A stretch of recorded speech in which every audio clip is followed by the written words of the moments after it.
Elias, on the other hand, is hiding more than just grief. His fiancée's death was never truly solved, and his award-winning photograph, the one he wishes he'd never taken, is the last image of her alive. He's not just mourning Lila's loss. He's haunted by guilt, because the moment she died, he was behind a lens, and not beside her. This unspoken guilt has made Elias believe he's undeserving of a second chance. He came to Everpine not to start over, but to disappear. Soon after Elias settles in town, someone breaks into his rented lighthouse cottage. Nothing is stolen, but a single photo frame is smashed, the one with Lila's picture. Later, anonymous letters begin appearing in his mailbox. Justice never dies. At first, Claire assumes it's the work of a nosy local, but the fear in Elias's eyes says otherwise. She begins to suspect there's more to his past and Lila's death than he's letting on. Still, even as doubt creeps in, so does affection. Elias makes her laugh again. He listens like he hears more than words. He shows up at her shop without buying flowers,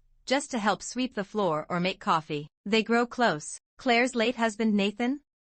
He wasn't alone when he crashed that night. A woman was in the passenger seat, someone Claire never knew about until weeks after the funeral. The police labeled her just a friend, but doubt festered, and it never left. So now, two people who've lost the ones they loved are slowly falling for each other, while still haunted by the betrayals they never healed from. And just when it seems like they're starting to trust, a shocking truth surfaces. Elias's fiancée, Lila, may not have died in an accident, and Claire's husband may not have died completely innocent. After Elias begins frequenting the shop, Claire invites him to the local flower festival, something she used to attend with Nathan. She intends to go alone, but Elias surprises her by showing up, not as a date, but as a silent companion. It's here, while watching paper lanterns float across the lake, that Elias tells her about the day he lost Lila. Not the full story, just that he couldn't save her. Claire, without prying, reaches out and simply places a white peony in his hand. "This means forgiveness," she says softly. He looks at her for a long time before replying, "You know the color of grief." That night, they share a quiet meal, laughter breaks through, and something unspoken blooms. Weeks later, after a sudden storm damages Claire's shop,